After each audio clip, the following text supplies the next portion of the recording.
Are we prepared for the next case? Yes, Your Honor. Madam Clerk, would you call the next case, please? Metropolitan Government of Nashville and Davidson County, Tennessee versus Civil Service Commission of the Metropolitan Government of Nashville and Davidson, Tennessee, et al. The parties prepared. And for the appellate, Yes, Your Honor. will you be reserving any time for rebuttal? I would like to reserve 5 minutes, sir. And that will be how many arguments? One argument on your side? Yes, sir. Okay. Thank you. You may proceed. All right. Good morning, everyone. Essentially, what we're here for is, in this case, we represent a police officer who was terminated by the Metro Nashville Police Department for a failed drug screen. Our purpose in presenting this case to you is we feel that when the case was presented to Chancery Court, there were really two major issues for us. One, we felt that the Chancellor failed to consider any of the arguments that were presented by us in making her evaluation of the case. And specifically, we would submit that she failed to conduct the three-part analysis that's required when evaluating a ruling made by the Civil Service Commission. Specifically, that she failed to identify a proper legal principle to be applied to the interpretation of the substance abuse policy, which is the policy in question, by not incorporating the correct legal and policy definitions when interpreting the pertinent parts of the policy. Secondly, that she failed to determine if the Civil Service Commission findings were supported by substantial or material evidence. Basically, she gives a brief summary of each decision rendered in the case from the ALJ level forward, but she never actually comments on the arguments we presented within those cases that were also presented to her. And then we also would submit that she failed to properly examine the application of the law and the policy to the facts, to the facts that were presented, even though there was some confusion mentioned both at the Civil Service Commission level and really at every level about the definition of immediate precursor and the impact it has on this particular policy. Essentially, our main position is that MNPD, the police department, set the standard for the substance abuse policy when they drafted it. And when they did that, they incorporated into the definition of certain parts of that policy, Tennessee Code 3917-402, which is the Drug Control Act.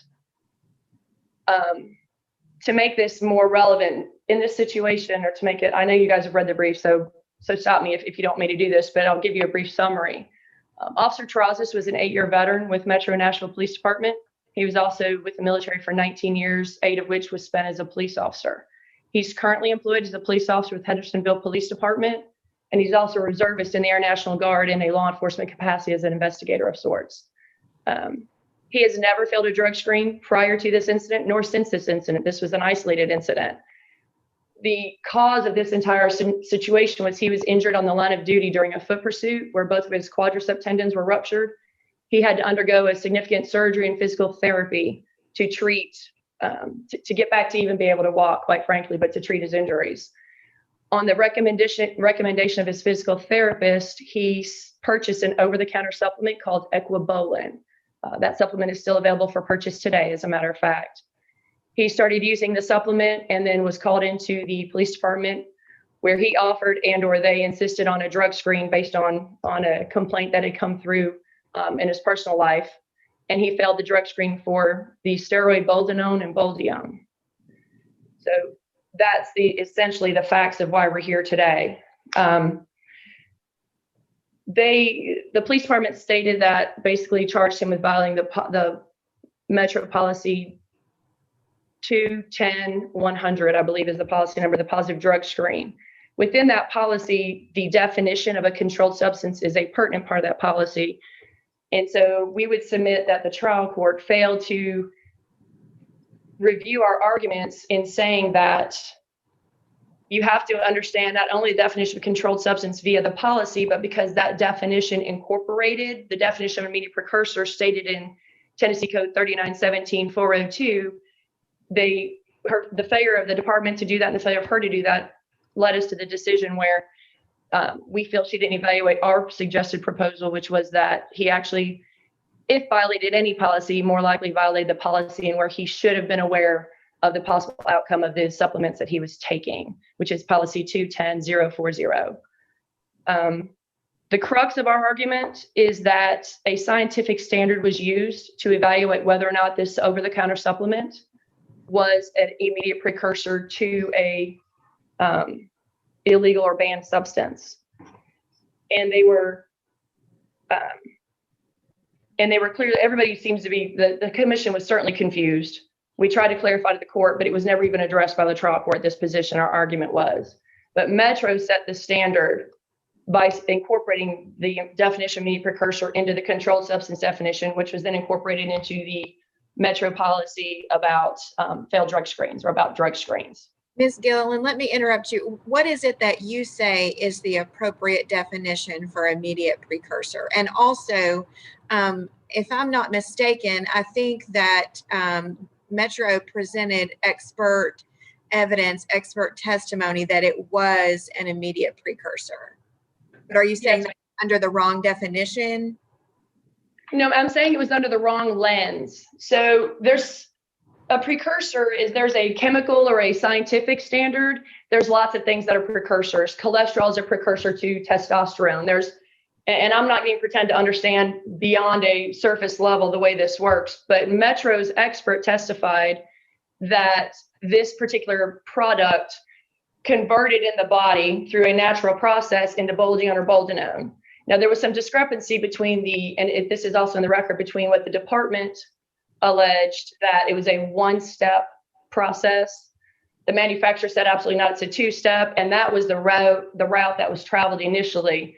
Nobody looked at the legal definition of an immediate precursor. So our position is, and I'll read it because quite frankly, it's confusing. I hate to read, but under 39-17-402, immediate precursor is defined as a substance that has been found to be, and by rule designates as being, the principal compound commonly used or produced primarily for use, and that is an immediate chemical intermediary,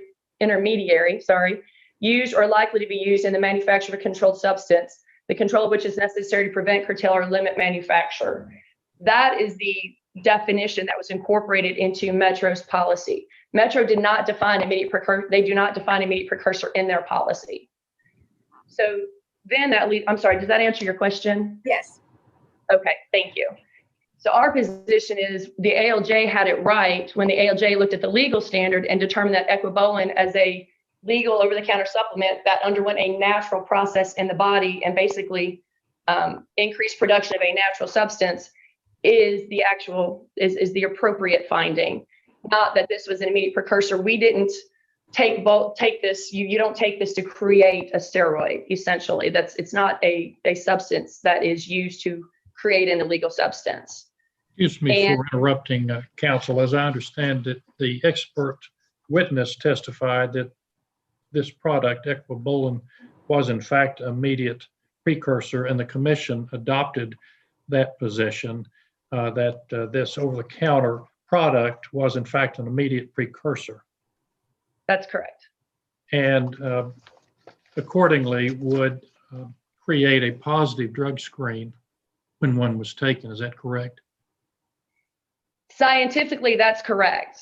Legally, we would disagree with that, because that's not, again, you're looking at it from a scientific definition. This is how a supplement works regardless of what it is.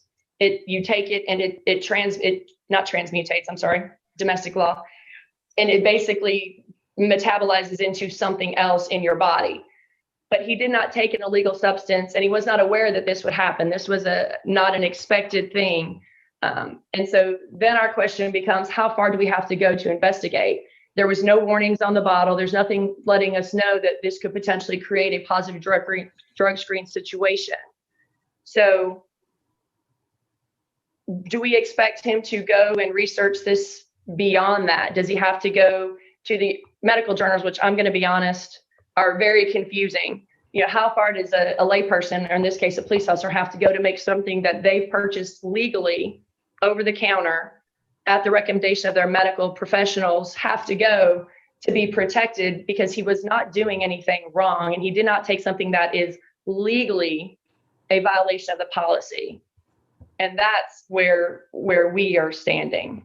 Does the record indicate that some or part of this information is on the label of this product, equibolin, in terms of metabolizing into other controlled substances?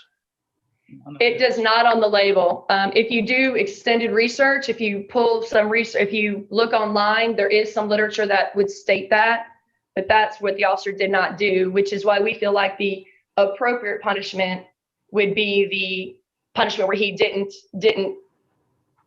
study what he was taking, therefore not knowing the effects. And Metro says you are responsible for what you put in your body, but there is a policy 210040 that covers that would let him maintain his job, but still, I think, more likely satisfy the requirements of the policy and his violation. But this was online research and not from the manufacturer. This is if you go to purchase it via various providers. Thank you. Thank you. Thank you. You have your rebuttal. And for the appellee. Good morning, Allison Bussell on behalf of the Metropolitan Government. May it please the court. This court should affirm the Chancery Court's order upholding the Metro Nashville Civil Service Commission's conclusion that the appellant, David Terrasas, violated the Metro Nashville Police Department's positive test results policy. I want to clear up a few things for the record. It is undisputed that David Terrasas tested positive for boldenone and boldione, both indisputably controlled substances under Metro Police Department policy and Tennessee law. The court can find the Metro positive test results policy in the second volume of the administrative record at page 478. In fact, the substance that Mr. Terrasas admits taking, equibolin, is directly marketed to convert to boldione and boldenone in the body. In addition, as your honors have already recognized, expert proof established— What was the proof as far as it was marketed to convert? Was there proof presented? Yes, there absolutely. And so what was the proof? There absolutely was proof, Your Honor. There were a lot of marketing materials that were presented as exhibits during the hearing. I don't have that cite off the top of my head. I apologize for that. I do think it's important to recognize, however, despite appellant's arguments a moment ago, that those findings, the finding that David Terrasas had knowledge that that substance would convert to boldenone and boldione in his body has not been challenged. That has not been challenged on appeal. So that is just simply not an issue before this court. The only issue that Mr. Terrasas has ever challenged in this court is whether the substance that he took constitutes a controlled substance under the policy, but he has never challenged the finding from the ALJ, the Civil Service Commission, and the trial court that he took equibolin with knowledge that it would become boldione and boldenone in his body. That's simply not an issue before the court. So Mr. Terrasas is stuck with that finding. And in light of that finding, he tested positive for substances that he knew, he took a substance that he knew would become controlled substances in his body. It's the Metro government's position that that finding alone supports, in fact, mandates the Civil Service Commission's finding that he violated the positive test results policy. And that's notwithstanding his argument about whether it's an immediate precursor. He took equibolin with knowledge that it would become a controlled substance in his body. And this appeal can be decided on that finding alone. He attempts to detract from these findings by elevating form over substance in several regards. First, he argues that the trial court did not properly conduct an analysis under the three-step process outlined in Miller versus Civil Service Commission. Of course, Miller tells us that that three-step analysis is required in cases in which, quote, a commission's jurisdiction, authority, and procedures are not at issue. Of course, the Civil Service Commission's authority was at issue below. In fact, the Civil Service Commission found that Mr. Terrasas violated the positive test results policy, but then departed from the policy when imposing a sanction.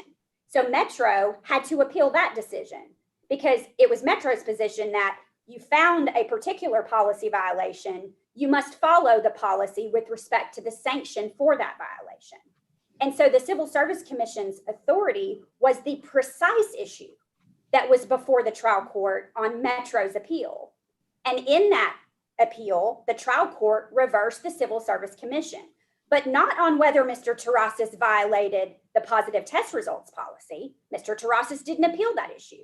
The trial court simply said the Civil Service Commission had exceeded its authority. But even if the issue wasn't the authority, the trial court certainly went through the required analysis. The trial court explicitly noted that if equibolin caused the positive test result, Mr. Terrasas is still chargeable with knowledge that it would cause that result. Again, that finding has not been appealed. The trial court also noted that Metro's expert testified that equibolin is an immediate precursor to, it actually has a chemical structure similar to boldenone, which is a prohibited steroid. The trial court also noted that the commission's final order found a violation of the positive test results policy, but then imposed a different sanction, which was the ultimate holding of the lower court opinion. The second argument that Mr. Terrasas makes should also be rejected, and that's just the question of whether he violated the positive test results policy. He is incorrect on this point for two reasons. First, again, it is undisputed that David Terrasas tested positive for 2 controlled substances under MNPD policy and Tennessee law. Boldenone, one of the substances that was found in his body, is explicitly identified in the Metro policy as being prohibited. There's another section of the policy that makes clear that that list is not exhaustive. In addition, the policy states in the section that David Terrasas was charged with violating the following: a positive test is a positive test, no matter the source of the substances that produce the positive test. The policy states that an employee is responsible for what the employee ingests. In fact, we submit that's the whole purpose of the policy, so that employees will be held responsible for knowing what they are putting in their body. But again, here, there's no question, because Mr. Terrasas, the finding below at all 3 levels was that Mr. Terrasas knew what he was putting in his body, and he knew that it would become a controlled substance in his body. And again, that finding has not been challenged on appeal. I will direct the court. I actually do have a few references. I've spotted them in my outline. Administrative Record Volume 2 at 570. There are several quotes from the materials that were produced at the lower court level. Here are a few of them. Equibolin is the last precursor to the prized anabolic boldenone and uses a unique pathway to convert in the body. Boldenone is what David Terrasas tested positive for. Here's another one. Equibolin is a direct precursor to boldenone and converts to this steroid at an extreme high rate. Another one, converts to boldenone. Based on these materials, the court, the ALJ, the commission, and the trial court all concluded that Mr. Terrasas had knowledge that equibolin would become these controlled substances in his body.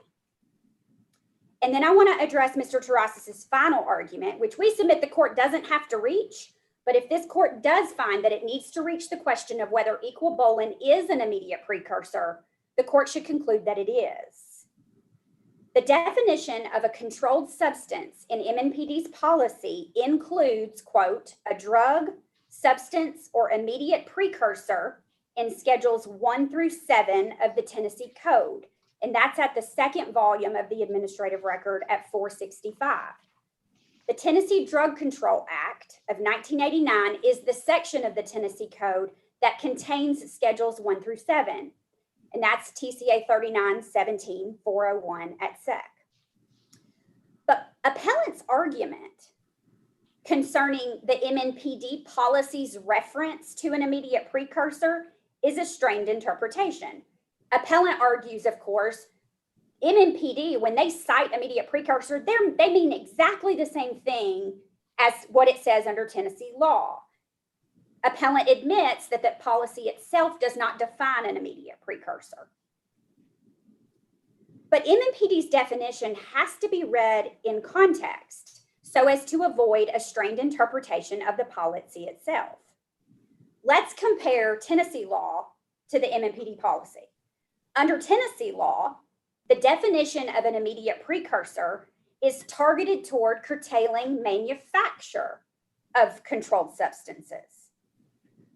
But MNPD's policy is about substance abuse, and it's targeted toward curtailing drug use. In fact, there's no discussion in the MNPD policy about prohibiting immediate precursors because they don't want people manufacturing drugs. The substance abuse policy is about being responsible for what you ingest. And it Counsel, must. excuse me for interrupting. Is it your client's position that the commission adopted properly the definition of immediate precursor under the Act? It would be our position that the commission properly considered immediate precursor in a broader context than just what the Tennessee Code says. It makes much more sense when considering the policy as a whole to consider an immediate precursor, both from a scientific perspective and a legal perspective. Appellant would have this court say, it just means what Tennessee law says and nothing else. But we would submit that that would essentially render the incorporation of that term into the policy nonsensical. Here's an example. If appellant were correct, David Terrasis would violate MNPD's policy by having pseudoephedrine in his body. Pseudoephedrine is indisputably an immediate precursor under Tennessee law. And the MNPD policy prohibits individuals from testing positive for a controlled substance or immediate precursor. It simply cannot mean that. Again, the policy's goal is to make employees responsible for what they take, not for what they manufacture. That would be a different disciplinary issue, of course, but it's not about substance abuse. Mr. Terrasis would have you believe that it's perfectly appropriate for him to put a pill in his mouth that becomes a controlled substance in his body with knowledge that it would do so. And that does not violate the MNPD policy. But if he had mixed it up in a cup, just like someone who were making meth, that would be a violation of the policy. That renders this policy nonsensical. That's not what the policy means, and the policy must be read holistically. In Gov't versus City of Memphis, the Tennessee Court of Appeals made clear that statutory interpretation principles apply to local policies. And in Wallace versus Metro Government, the Supreme Court said the court presumes that the legislature intends each word to have a specific purpose and meaning. And when this policy is read holistically, it's very clear that the purpose of this is not to prohibit the taking of pseudoephedrine, which is an immediate precursor under Tennessee law. It's to prohibit the very behavior at issue here. Employees going to the internet, picking up a substance with marketing materials that say it's the last precursor to the prized controlled substance, boldenone, putting it in their bodies and then crying foul when they test positive for that controlled substance. It's also important to note that Mr. Terrasis never even addressed this statutory argument below, despite multiple opportunities to raise the issue. The ALJ questioned Dr. Shelby, the expert witness, out of order about her conclusion that equabolin was a precursor. The only issue that David Terrasis raised was, well, is it one step to get to boldenone or two steps? And even then, he misstates the record by saying that it were always two. It's one step to get to Boldione, 2 steps to get to Boldenone. That's what Dr. Shelby's testimony was. The ALJ's initial order references the Tennessee law and the definition of immediate precursor. Yet in the Civil Service Commission, David Terrasas still didn't make this statutory argument, never addressed it. Again, just still talked about 1 step or 2 steps. In fact, it was not until the trial court level, when Metro appealed the sanction, that Mr. Terrasas raised the issue. In the end, Your Honors, Mr. Terrasas's appeal elevates form over substance. He indisputably tested positive for 2 controlled substances under Tennessee law and Metro policy, and he admits taking a substance with knowledge that that substance would become those controlled substances in the body. That is a clear violation of the positive test results policy, and for that reason, the Civil Service Commission's finding, affirmed by the trial court, should be affirmed by this court. Thank you so much. Thank you. You have your rebuttal. Okay, am I coming through now? Yes. Okay, thank you. So let me start by saying that Ms. Bustle, with all due respect, is absolutely misstating the testimony. At no point did Officer Terrasas ever say that he knew that this product was going to do what it did. He did not purchase it online. The ads and the documentation that Ms. Bustle is referring to are the online order sites where you can go and then they do their own little, this is what this product is when you're trying to purchase it. They were not from the manufacturer. They're not legal journals. It was merely click on to GNC or click on to some other provider that you can purchase supplements from. And that's where this information that Ms. Bustle is stating to you is coming from. It was not from the manufacturer. But let me also state that at every point of this, every phase of this process, Officer Terrasas has held firm and has been found to be credible that he never knew that equibolin was going to cause this positive drug screen or was going to become a legal issue for him. He literally was told by his doctor to go purchase an over-the-counter supplement called equibolin. He went to a store in Madison, Tennessee, walked in, got the supplement, looked at the bottle. There's nothing on the bottle to indicate that there's any problems. And then he left, started taking it, and this process accrued. He began researching the products because he was on several at the time once this drug test came through because he did not know why he had a positive drug screen. And that has, again, he's been found to be credible, and that has been his stance the entire time. He has never testified that he knew what would happen. That statement or that testimony, that information keeps being misstated by the government, and that's absolutely false, first of all. Secondly, I understand that Ms. Bustle is stating that Metro, or that the 3-step process wouldn't have to be addressed because there was an issue of whether or not the Civil Service Commission had the authority to do what they did. But what she's failing to mention is the fact that we also presented arguments, and those arguments did need to be evaluated under the 3-step process, and that did not happen. We made 4 separate arguments. We made a policy argument, we made a constitutional argument, we made a due process argument, and we also made the argument that you're hearing today about this immediate precursor and the legal versus scientific evaluation or analysis that's being put into process to figure out if, in fact, what this policy means. Again, if MMPD wants officers to know what they mean by immediate precursor, then put it in your policy, because officers are not chemists. They're not scientists. They're lay people. An over-the-counter supplement, most people don't go, oh, this could be a problem. Let me go get it chemically tested and spend hundreds of dollars before I take it to make sure my job is secure. If Metro does not want to adopt the definition of immediate precursor in the statute that they include in their policy, then they need to give their own definition, which they have not done. So the only definition we have to utilize at this point is the one that is quoted in the policy under the Drug Control Act. So I'm not sure what they expect officers to do if you're not even putting them on notice on what you mean by your own policy. And there was extensive discussion at the Civil Service Commission about how poorly written this policy is. There's contradictions and there's much confusion in this policy. But let me also go into the fact that we didn't bring up all these issues because we have won at every level into the Chancery Court. At the end of the day, Officer Terrazas just wanted his job back. He was willing to take the 20-day suspension because he got his job back.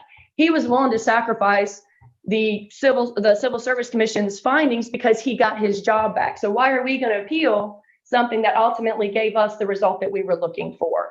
So no, we didn't file any appeals because we didn't feel it was necessary until we got to the Chancery Court and all of our arguments were ignored. And that's why we're here today, because they were not ruled upon. The only issue that was satisfied, that was settled at the Chancery Court, was their issue with the fact that the Civil Service Commission basically overstepped their authority. And let me also go into the fact real briefly that the statutory argument that Ms. Bustle claims we didn't make in the Civil Service Commission wasn't really the opportunity. It was mentioned very early on that that was a question, but then Metro went down the one-step, two-step scientific route, and that's the route we were stuck going on and defending at that point. I was cut off by one of the commissioners just with more questions. So they are the ones who presented the one-step, two-step issue for the immediate versus not immediate. And so, of course, because we were defending, it was our responsibility to respond to that. So because I'm running out of time, let me just state that what we're asking the court to do is we want Officer Terrazas reinstated, and we would like him to be back paid for the time he's lost. Obviously, I believe that's offset with any income he's earned in his military and other police job. But that's what we're looking for. At best, he violated policy 2.10.40 as specified by the ALJ. And a 20-day suspension is what was ordered there.